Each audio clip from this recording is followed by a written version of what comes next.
The next one is by a crafty jellyfish. Crafty jellyfish did this one. You're kidding. You are joking. You're not. Are you serious? All right, then. You're part of the country club.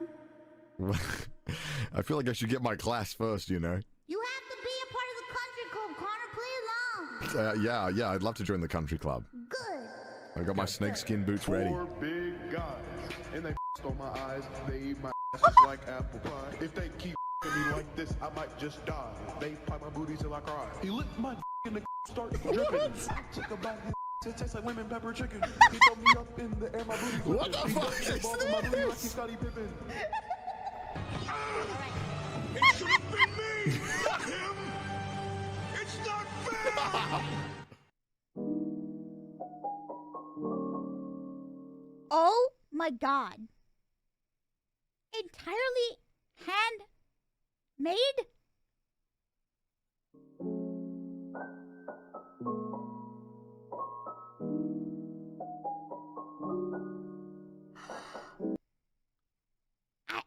I can't. Oh my god. This is absolutely incredible. I don't even know what to say. How long did this take you?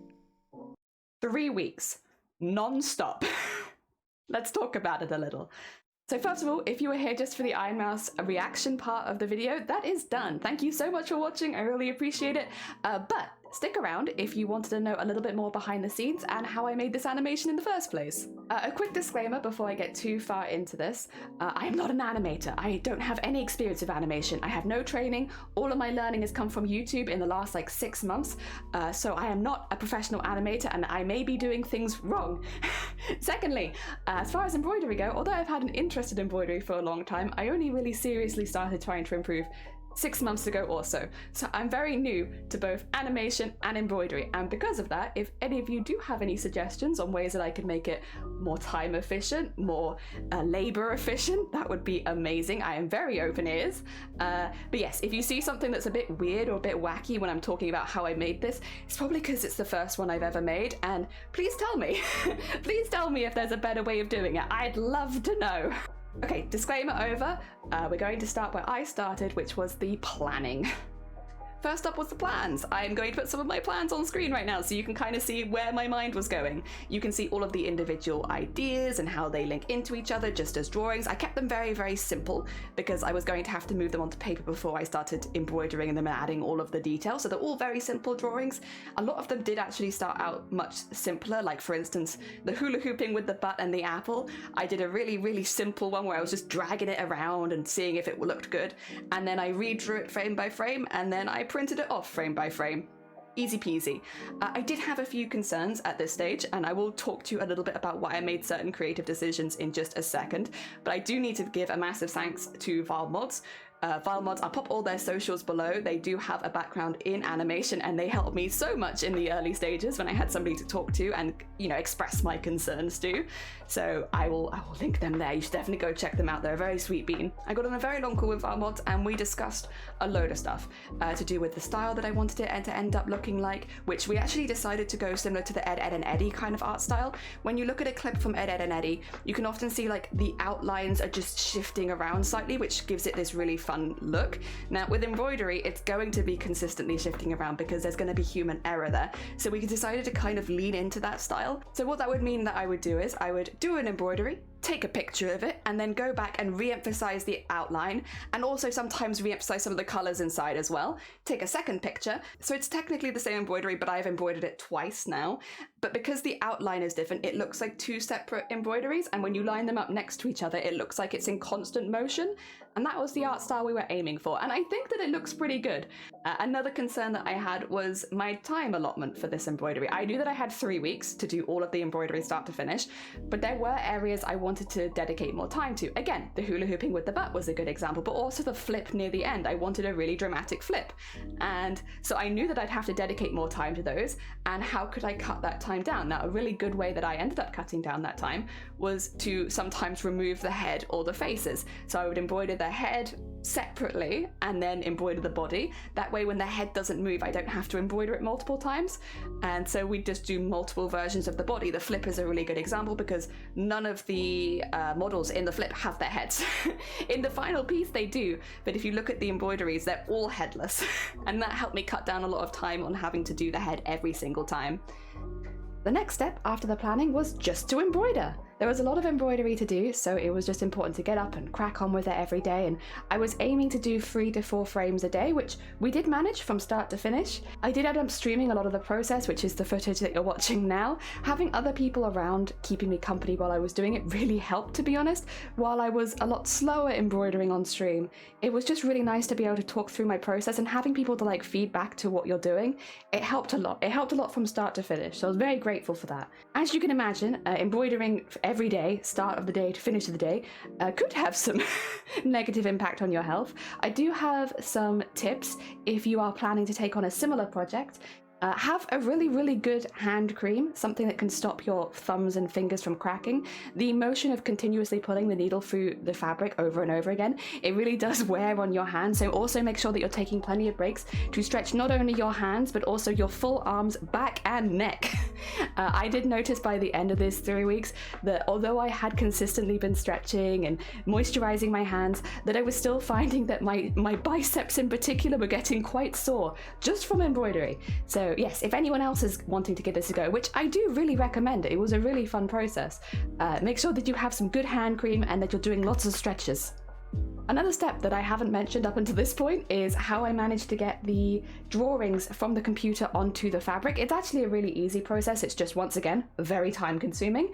What I would do is I would make little collages of all of the frames in their correct sizes and then print them off on the printer, pop them onto my light box, trace them onto fabric, and then go from there. And I do that with every single one. For some of them, like the one which grows at the beginning where it begins with the 4 big guys, that one in particular, I actually only traced a little bit at a time so that I could make it look like it was growing with each picture. Also, again, if you are interested in the VODs, we do live stream all of our embroidery. I'll leave my link to my Twitch, but also my link to the VODs below, so that if you want to catch up, you can. If you want to see what new stuff we're working on, you can come check me out on Twitch. And the next part was the editing. The editing was actually the easiest bit. I mean, I embroidered it all kind of in order. I just had to bring it into editing software. I used DaVinci Resolve. It's the only one I've ever practiced in. I can't say that I'm that good at editing, but I gave it my best shot. And I just had to line it up. So I would make each picture the smallest version of that picture that I physically could, and just lay them next to each other. So if you look at my DaVinci Resolve, it looks like hell. But it worked, and from the viewing perspective you can't see that. The other thing is, once I had 1 or 2 in, if I was going to reuse those particular frames, I could just copy and paste them and move them across. It was not that bad.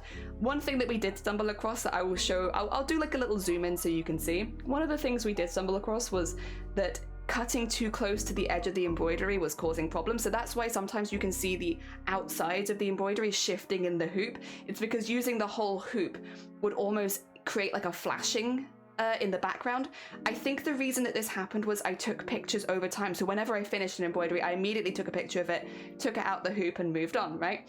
I think in hindsight, a better way of doing that would have been to finish all of the embroideries and make sure that they were stretched out, and then just take picture after picture after picture, because when the lighting changed, when I record late at night, when I do stuff early in the morning, obviously it all looks a little different, and that's why sometimes it looks slightly different. I did take them into Photoshop where I could and color correct them and stuff like that, but I'm not that good at it.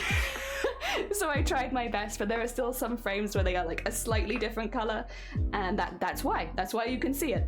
The other thing that I kind of noticed in hindsight, which I would like to go back and change, is the texture of the fabric. So I was taking quite zoomed in pictures of the embroideries because they were quite small, but what that means is you can actually see the texture of the fabric being larger than the background fabric in the hoop. Now that might not bother you, but it did bother me. So next time I'm going to make sure that I have the fabric in the back actually made bigger so that it suits the embroideries. Yes, that was a big one. I hope that basically explains everything about how I made this. Again, it was very slapdash. There's a lot of errors. There's lots of things I would change, and it was a huge learning curve for me. If you have any suggestions, once again, I'd happily take them from either an animating perspective or an embroidery perspective. I do have some little ideas of my own that I would like to test. Honestly, I had a really good time with this project, so I definitely want to do something similar again. Not with the 3-week time limit next time. Next time without the 3-week time limit. But yes, I had a really, really good time, and it is something that I'd love to do again. I think the community response has been so positive. A massive thank you to everyone who said such lovely things during the Ironmouse stream. Also on my videos, on my Twitter, stuff like that. Thank you so, so much. People who came across to my stream, thank you so, so much. We do a lot of embroidery. If you like embroidery, we do it on stream a lot. Massive thank you. I really, really appreciate it. I hope next time if I make another embroidery, or maybe when I make another embroidery, that I can make something that really blows this one out of the water. And yes, thank you again. Massive, massive thank you to Ironmouse, to picking me as a winner, to the community, and for everyone for being so sweet and lovely about my silly animated embroidery stuff. I really appreciate it. It was a passion project, and I'm glad so many other people loved it as well. Hopefully this explains as much as I can. If you have any questions, I'll do my best to answer them. And if you have any suggestions, send them my way. I need help. I'm not good at this. Thank you. Take care. Bye-bye.